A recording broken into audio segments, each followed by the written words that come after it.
नमस्कार। गोष्ठी with doctor Atul channel में हम आज आपकी मुलाकात करवाने जा रहे हैं देश के जाने माने व्यंगकार गोपाल चतुर्वेदी जी से। गोपाल चतुर्वेदी जी भारतीय प्रशासनिक सेवा के साथ साथ व्यंग, विशेष रूप से व्यंग क्षेत्र में अपना एक जाना पहचाना नाम है। आपको देश के प्रतिष्ठित पुरस्कार जैसे यश भारती पुरस्कार, जैसे भारत भारती पुरस्कार, शरद जोशी राष्ट्रीय सम्मान, व्यंगश्री सम्मान आदि से नवाजा जा चुका है। हमारे साथ आज गोपाल चतुर्वेदी जी, उनके निज आवास पर हमने उनसे भेंट की। आपके कई व्यंग संग्रह जैसे अफसर की मौत, जैसे फाइल पड़पड़ी, धांधलेश्वर, इसके अतिरिक्त दांत में फंसी कुर्सी और लंबे समय तक साहित्य अमृत में आपका एक व्यंग कॉलम था राम झरोखा बैठिके, अभी चल रहा है। वो अभी भी चल रहा है। इसके साथ साथ आपने राष्ट्रीय सहारा, हिंदुस्तान में नस्तर और इंडिया टुडे आदि के लिए लंबे समय तक कॉलम लेखन भी किया। हमारे बीच में हैं आज गोपाल चतुर्वेदी जी। नमस्कार साहब। नमस्कार नमस्कार बुद्धू। और मैं सबसे पहले आपसे अपनी जो बातचीत शुरू करना चाहता हूं, तो मेरा पहला प्रश्न आपसे यह है कि एक तरफ आपने आईएएस की परीक्षा दी और साथ ही आपकी साहित्य में भी गहरी अभिरुचि रही, तो क्या इसके पीछे कारण थे? क्या कोई पारिवारिक पृष्ठभूमि थी या आप कैसे साहित्य की ओर बाद में प्रवृत्त हुए?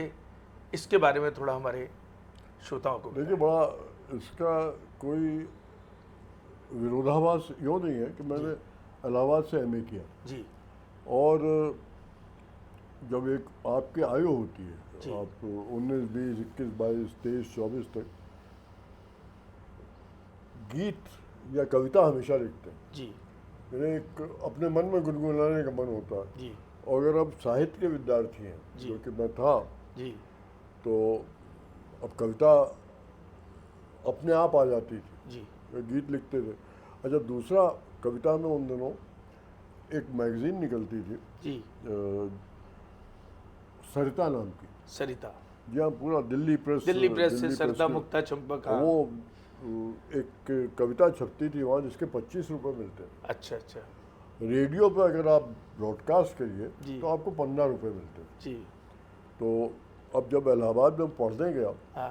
तो मन में एक बड़ी ग्लानि भावना थी कि अपने पिताजी का पैसा हॉस्टल में रह के और इलाहाबाद आके कॉफ़ी हाउस में खर्च कर रहा हूँ। किताब खरीदना हो तो जाके भाई जो आपको महीने की राशि मिलती है उससे किताब खरीद लिया। हाँ। कॉफ़ी हाउस में बिल देना हो हाँ। तो आपके पास अपने पैसे हैं ही नहीं। तो मैं नियम से एक गीत हाँ। भेजता था जी। और एक मंथली रिकॉर्डिंग होती थी मेरी। अच्छा। रेडियो पे, तो रेडियो के 15 रुपये हाँ। और ये 25 रुपये। हाँ। इनसे साइकिल, सिविल लाइन जाने का खर्चा, कॉफ़ी हाउस में बैठने का जी। सारा श्रम परिश्रम, हाँ। तो ये सब निकल जाता था। अच्छा अच्छा। तो अब ये फिर इलाहाबाद यूनिवर्सिटी की दूसरी ख्याति ये थी हाँ। कि या तो आप वहाँ पढ़ेंगे तो वकील बनेंगे, जी। अगर आप अच्छे छात्र नहीं हुए हाँ। और आपको पढ़ाई का कीड़ा लगा रहा, हाँ। आपने 1 एमए किया, 2 एमए किए, फिर लॉ किया, तो अब क्या करें आप जाके सीधे घर में आपने कहा कि काला कोट सिलवा लिया और वकील बन गए। और दूसरा था कि अगर आप अच्छे विद्यार्थी हैं जी। तो पढ़ाएंगे, जो कि हमारे टॉपर होते थे यूनिवर्सिटी में पढ़ाने लगते थे। जी। जो मध्यम दर्जे के लोग थे, जी। जो ज़्यादा अनपढ़ भी नहीं थे, ज़्यादा पढ़े लिखे भी नहीं थे, जी। वो प्रतियोगी परीक्षाओं में बैठते थे। अच्छा। करें क्या? यानी आसपास देखते थे कि वकील भी जो आपसे अनपढ़ थे वकील बन गए और आपसे ज़्यादा पढ़े लिखे थे वो नौकरी कर रहे हैं, यूनिवर्सिटी में पढ़ा रहे हैं। आप जो हैं सबसे कम पढ़े लिखे जी। हैं, तो आप करेंगे क्या? जी।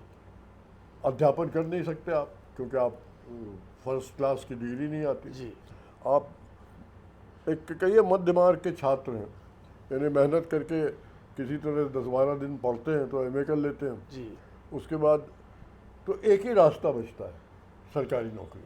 और सरकारी नौकरी में सबसे अच्छी नौकरी मानी जाती है प्रशासनिक सेवा। जी तो आप अगर अच्छा प्रशासनिक सेवा मिल भी जाती है, क्योंकि एक प्रतियोगी परीक्षा है।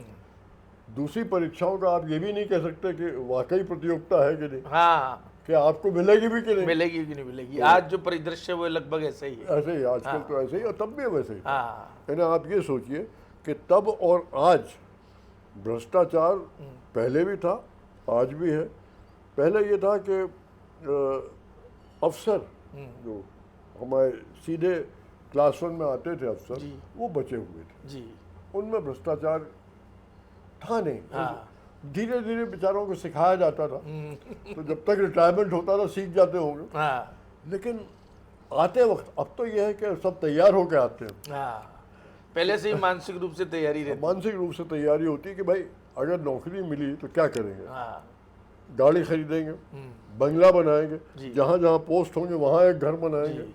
ना उस तरह की मानसिकता जी। लेके जब आते हैं आप, तो आपका एक नज़रिया या दृष्टिकोण नौकरी की तरफ बिल्कुल दूसरा होता है। तो जब आपका सर चयन हुआ भारतीय प्रशासनिक सेवा में, और अब भारतीय प्रशासनिक सेवा की जो चुनौतियां हैं और जितनी व्यस्तताएं हैं, उन सब के बावजूद आपका साहित्य लेखन कैसे बरकरार रहा? देखिए, मैं उसके लिए जी सच कहूँ आपसे जी कि एक तो ये होता है कि तब इतवार मिलता था, एक जी छुट्टी का दिन, जी और उस इतवार को हम लोग अपने सामाजिक जो कर्तव्य थे जी उनका निर्वाह ये होता था कि भाई 4-5 लोग या 6-7 लोग मिल गए, रात को खाना खा लिया। जी। दिन का भोजन जी हमेशा आप अपने घर पर करते हैं, जी और दिन के भोजन के पहले अगर आप कॉलम लिख रहे हो, मैंने तब मुझे याद है कि हिंदी की जितनी पत्रिकाएं निकलते थे, जिनका कोई भी इस तरह से नाम था, नई दुनिया, नव भारत, जो भी निकलता था, जी। जागरण, इन सब में कॉलम जरूर एक लिख लेता। हाँ होते थे। तो साहब बड़ा एक, और उसके बाद धर्मयुग, यानी एक छात्र जीवन से एक, जब से भारती जी गए थे इलाहाबाद से, जी तब से धर्मयुग, भारती जी के कुछ चहेते थे, जी वो तो धर्मयुग की प्रशंसा करते थे। कुछ शत्रु भी थे जो कि भारती जी को पर्सनली लाइक नहीं करते थे कि उन्होंने एक तो शिक्षा जगत को छोड़ा, दूसरे साहित्य को छोड़ा और संपादक बन गए। तो इस तरह के थे, तो धर्मयुग में छपने की बड़ी इच्छा रहती थी, जी और धर्मयुग छप भी चुके थे। जी तो अब ये संघर्ष था कि रमानाथ जी की प्रसन्नता की प्रतीक्षा करें 15 रुपये पाने के लिए। रमानाथ जी की बड़ी कृपा थी, हाँ हर महीने नियम से मुझे बुला लिया जाता था। हाँ मैं कविता पाठ करता था, वहाँ के लोगों को देखता था, मिलता था, और एक गीत सरिता में छपता था। तो ये एक बैकग्राउंड हो गया था। तो आपने दोनों मैनेज करा साथ साथ? वही बता रहा हूँ। हाँ अब दूसरी तरफ ये था कि यूनिवर्सिटी जाइए आप, तो वहाँ दूसरा एक, जिसे कहते हैं कि पीर प्रेशर, अपनों का एक दबाव कि भाई ज़िंदगी में क्या करना। तो हम लोग 3 दोस्त थे, और तीनों अंग्रेजी में एमए कर रहे थे, जी जी साथ साथ जाते थे। फिराक साहब यूनिवर्सिटी में थे, बच्चन जी इंग्लैंड जा चुके थे, और हमारे प्रोफेसर थे देव साहब, SC देव, जो कि शेक्सपियर पर बड़ी अथॉरिटी माने जाते हैं। तो साहब, अब इलाहाबाद में बात जो होती थी क्लासरूम में, वो ये होती थी कि आपको ज़िंदगी में क्या करना है। वकालत करनी है, सियासत करनी है, तिजारत करनी है, हाँ या नौकरी करनी है। तो नौकरी की बात जब आती थी तो हम सब लोग बड़े खुश होते थे कि नौकरी करेंगे। तो तिजारत, एक तो कुछ बैकग्राउंड ऐसा था, तिजारत का सवाल नहीं उठता। सियासत को तब से घटिया माना जाता है। हाँ वही ये कि लोग कहते हैं, मेरे ख्याल से कल्पना है हाँ कि सियासत में देश की सेवा और प्रेम और ये सब, बहुत कम सियासी लोग ऐसे हुए हैं जिन्होंने देश की सेवा की, जी जी जी और वो उंगलियों पे गिने जा सकते। खैर, तो हम लोग नौकरी का बड़े चाव से सोचते थे। अब नौकरी की देखिए एमए की परीक्षा में तैयारी 15-20 दिन पहले हो जाती थी, जी। मतलब की जाती थी। और हर छात्रावास जहाँ हम रहते थे, हर छात्रावास में एक छात्र ऐसा होता है जो कि आपको तब जब आप 15-20 दिन परीक्षा की तैयारी कर रहे हैं, वो आपको हमेशा लालच देता है कि आओ तुम्हें कॉफ़ी पिलाना है, आओ तुम्हें पान खिलाना है, जी। जिससे कि आपकी टांग खींचे। हाँ। तो हमारे एक ऐसे ही दोस्त भी थे, वो हमारे घर भी आए हैं, हम लोगों से बात मिले हैं, बाद में मुलाकात भी हुई, कारोबारी थे, अच्छा। मतलब वो तिजारत करते थे। तो उनका ये प्रयास रहता था कि हॉस्टल में कैसे ये प्रयास करें और ये सुनिश्चित करें कि लड़का परीक्षा में नहीं आ पाए। तो खैर इन सब के बावजूद हम और प्रभात दोनों ने तय किया कि अब कुछ नहीं, सरकारी नौकरी करनी है तो इम्तिहान में बैठा जाए। मैं थोड़ा आलसी था, प्रभात थोड़े ज़्यादा मेहनती थे। और हम लोग सोचते ये थे कि जब हॉस्टल का चौकीदार आता था तो प्रभात मुझसे कहता था, कभी कभी मैं उससे कहता था कि यार देखो ये कितना भाग्यशाली है कि नौकरी करके अपने बच्चों को पाल रहा है, और हम लोग कितने दुर्भाग्य के मारे हैं कि अपने माँ बाप के पैसे में अभी तक ऐश कर रहे हैं। तो खैर ये सब बातें होती थी, लेकिन तय किया हम लोगों ने कि अब की से परीक्षा दे ही डालें। परीक्षा देने का मतलब ये होता है कि इलाहाबाद में दो तरह के लोग होते हैं जी। एक तो गर्मी की छुट्टियों में ठहर जाते हैं हॉस्टल में तैयारी के बहाने, जैसे गिरोता साहब जिनका मैंने आपको जिक्र किया, वो तिजारती कि वो इंश्योर करने को रुकते हैं कि दूसरा इम्तिहान नहीं दे पाए या दे तो पास नहीं हो। कुछ ऐसे होते हैं जो तैयारी करने के सिंसियरली तैयारी तो करते अब गर्मी इलाहाबाद की बड़ी भयंकर होती है। अच्छा। और घर का खाना एक अलग लोभ रहता है उसका। एक अलग लोग होता है। जो लड़का बचपन से छात्रावास में रहा, अब जब मैंने स्कूलिंग सिंधिया स्कूल, अच्छा। तो बचपन वहाँ भी था। जब बीए कर रहा था तो पिताजी का ट्रांसफ़र हो गया, तो वहाँ भी एक तरह से यही समझिए कि दूसरे के साथ रहना पड़ा। तो एक मुझे घर के खाने का बड़ा लालच था हमेशा। तो वो गर्मी की छुट्टियों में कहीं कहीं रुकना या तैयारी करना बर्दाश्त नहीं कर सकता था। तो मैं घर आ गया। खैर और प्रभात इस बीच में मध्य प्रदेश में एक लेक्चरर हो गए थे कहीं। जी। उन दिनों शायद लेक्चरर होना मतलब अच्छा, मध्य प्रदेश में कोई कॉम्पिटिटिव एग्ज़ाम रहा होगा या क्या, प्रतियोगी पर पढ़ा रहे थे। तो प्रभात भी आए, फिर हम लोग मिले, फिर यूनिवर्सिटी फिर खुली, फिर इम्तिहान के दिन आने लगे। तो ये तय हुआ कि भाई अब की से क्लियर कर बहुत हो गया, बैठ ही जाए। हाँ। तो साहब अब पर्चे अंग्रेज़ी लिटरेचर लिया गया, और एक हिस्ट्री का सब्जेक्ट होता है, 5 सब्जेक्ट होते हैं, जी। जनरल नॉलेज, जनरल ऐसे ये सब तो होते ही है 3। तो वो उसमें अब हिस्ट्री में वर्ल्ड हिस्ट्री और ब्रिटिश हिस्ट्री, इंडियन हिस्ट्री। तो वर्ल्ड हिस्ट्री देखने में बड़ी सिंपल लगती है, हाँ। ब्रिटिश हिस्ट्री और सिंपल लगती है। सबसे ज़्यादा मुश्किल या नक्शा बनाना, जिसमें कि जिसको ज़रा सा भी कुछ नहीं आता हो ड्राइंग का।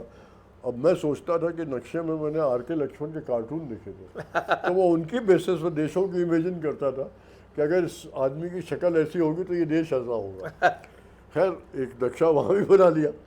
इसी तरह सोचते सोचते परीक्षा के बाद पहला पेपर मेरा हुआ, और हम लोगों का इलाहाबाद से इंटर था। तो अब हम और प्रभात आए, सामने जहाँ इम्तिहान था उसके थोड़ी सी दूर सिविल लाइन्स पे कॉफ़ी हाउस में बैठे थे। तो प्रभात ने हमसे कहा कि यार तुम बड़े दुखी लग रहे हो। मैंने कहा हाँ यार, कुछ जनरल ऐसे था, तो जनरल ऐसे तो कुछ ऐसे मैंने लिखा है जिसके बारे में मैं खुद कॉन्फिडेंस नहीं हूँ कि कैसे उसको नंबर मिलेंगे। वो ऐसे था, वर्ल्ड रूल्ड बाय वीमेन। तो प्रभात ने कहा नहीं, मैंने तो फैक्चुअल लिखा है, और उस पर अपना। बहरहाल जब नंबर आए तो ऐसे में मेरे ख्याल सबसे ज़्यादा थे। अच्छा। तो एक होता है, एक जैसे कहते हैं फ्लूक, जी मैं हर परीक्षा को फ्लूक मानता हूँ।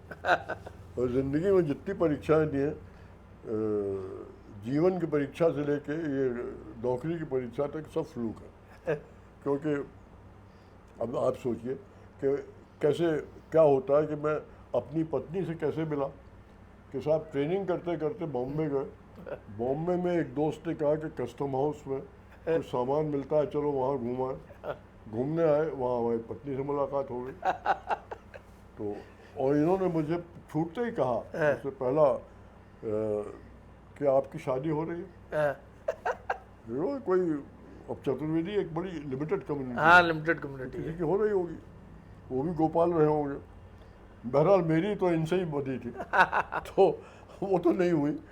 लेकिन ये जो सामान्य प्रतिक्रिया है, तो अब बैठे कंपटीशन में, भगवान की बड़ी भगवान की कृपा रही और उन लोगों के थोड़ा सा आशीर्वाद रहा जो कि हम लोगों को परीक्षा देने से रोकते थे। जी परीक्षा उनने आपको थोड़ा सा लिबर्टी दी। हाँ, परीक्षा देने दी तो हो गया। अब बात तो आईएएस में आया, मैं आईपीएस में आया था। अच्छा, क्योंकि मैंने आपसे कहा ना कि मैं बड़ा बहुत ही लेजी किस्म का व्यक्ति। तो आपने आईपीएस ऐसे ज्वाइन किया? आईपीएस में साहब मेरी ट्रेनिंग पूरी हो गई। अच्छा। जो सबसे ख़राब हिस्सा आईपीएस का होता है वो ट्रेनिंग होती है जी। जहाँ के आपको बिल्कुल रिक्रूट की तरह से ट्रेन किया जाता है। सुबह 6 बजे से लेकर शाम के 8 बजे तक आपको फुर्सत नहीं होती किसी काम करने की, सिवाय इसके कि आप एक, तब तो आबू में होता था, अब तो हैदराबाद में है। हैदराबाद में होता है। अब सुना बड़ा इम्प्रूव्ड है। आबू में तो हम लोग एक ये समझिए तमाशा माने जाते थे। एक घेरा था पैरापेट जिसमें ग्राउंड नीचे था, ऊपर बना हुआ था, देखने के दृष्टि तो लोग खड़े होकर वहाँ झांकते थे। हम लोग परेड करते थे कि ये लोग कैसे लग रहे हैं, ये कदम ताल जो कर रहे हैं, ये कैसे तमाशा। तो ये सब जगह यही होता था। क्या हॉकी खेल रहे हैं तब भी यही एक भीड़ जमा हो जाती थी देखने को, शॉर्ट्स पहने हुए। तो एज ए आईपीएस आपने ज्वाइन किया? मैं आईपीएस हो। अच्छा। आप ये सोचिए कि आईपीएस में मेरी पोजीशन कुछ अच्छी रही होगी। मुझे अपना होम कार्डर मिला यूपी। अरे वाह। और मैंने इस्तीफा उस दिन दिया जिस दिन मेरी पोस्टिंग हो गई थी एज एएसपी अयोध्या। अच्छा। यानी आप सोचिए कि नौकरी भी शुरू करते तो राम मंदिर से करते। लेकिन वो फिर जैसे आप हम आबू में मैंने उसी दिन ये तय किया कि इस्तीफा दूँ। अच्छा, फिर दोबारा दिया आपने? तो अब देखिए ऐसा होता है कि मसूरी में रह के आप इम्तिहान देते हैं, वहाँ you are allowed to take the exam. अब मसूरी में कितना समय आप पढ़ने को देंगे या एक अपने नए जीवन को देंगे, ये प्रश्न रहता है। लेकिन फिर भी इम्तिहान तो नहीं दिया था जी। तो अब उसका रिजल्ट आना था, तो हमने इस्तीफा दे दिया। हमारे डायरेक्टर साहब ने, डायरेक्टर जनरल जो थे, उन्होंने पिताजी को पत्र भी लिखा कि अपने लड़के को समझाइए कि अब अच्छे दिन आ रहे हैं, अब ये क्यों इस्तीफा दे रहा है। तो साहब वो अच्छे दिन भी आ गए, उसमें भी चयन हो गया। तो एक तरह से नौकरी बची रही। अच्छा। यानी सरकारी गुलामी जो करनी थी वो चलती रही, टूटी नहीं। किस तरह से आप कविता से व्यंग में कैसे आ गए? देखिए, कविता से व्यंग में आना कोई, क्योंकि देखिए जो माना जाता है वो ये कि व्यंग आमतौर पे व्यवस्था के विरोध में होता है और आप उस समय व्यवस्था का एक महत्वपूर्ण अंग थे, तो दोनों कॉन्ट्राडिक्टरी बातों को आपने कैसे बैलेंस किया? कि कविता जब मैं लिखता था तब मैं छात्र था जी, जब अफसर बना तो आप व्यंग लिखने लगे? तो तभी मैंने व्यंग लिखना शुरू किया। तो ये तो बड़ा जोखिम का काम हो गया। वो जोखिम का काम था। तो मैं ये मान के चलता था, देखिए दो बातें हैं। एक मेरे दोस्त थे, बड़े अच्छे पत्रकार थे जी, नंदन जी, कन्हैयालाल नंदन। हाँ, तो मेरे मित्र थे और वो सबसे शिकायत करते थे कि इसको थोड़ा समझाइए, किसी दिन ही नौकरी से निकाल दिया जाएगा। और ये बात उन्होंने हमारे कई सीनियर अफसर थे उनसे कही, और ये बात धीरे धीरे क्या हुआ कि तब राष्ट्रपति थे डॉक्टर शंकर दयाल शर्मा जी। और डॉक्टर शर्मा, जब मैं भोपाल में पढ़ता था कॉलेज में, तो वो वहाँ मुख्यमंत्री थे और कॉलेज आते थे हमारे। हमीरा कॉलेज एक ही कॉलेज था, को एजुकेशनल इंस्टीट्यूट की, और वहाँ आके पुरस्कृत वगैरह करते थे कभी कभी, और लखनऊ के पढ़े हुए थे, मेरे पिताजी को जानते थे। तो उनको ये लगा कि एक फंक्शन में उनसे मुलाकात हुई, तो वो उपराष्ट्रपति थे।